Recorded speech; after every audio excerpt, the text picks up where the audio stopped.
uwo nguwo niwe nshaka kufata wese ya 12 kwa Kavaringa achanganyikiwe.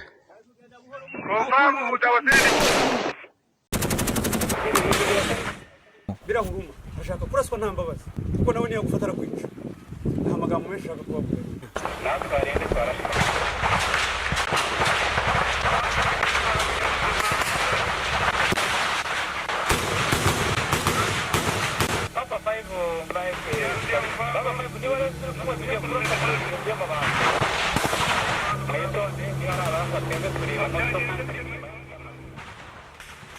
Igisirikare cy'u Rwanda cyakoze byinshi mu myaka isaga 30 ishize bijyanye no kurinda abanyarwanda no kubakemurira ibibazo yabuze umutekano, ndetse ingabo z'u Rwanda zanagannye hanze y'u Rwanda zitanga umutekano zibungabunga amahoro.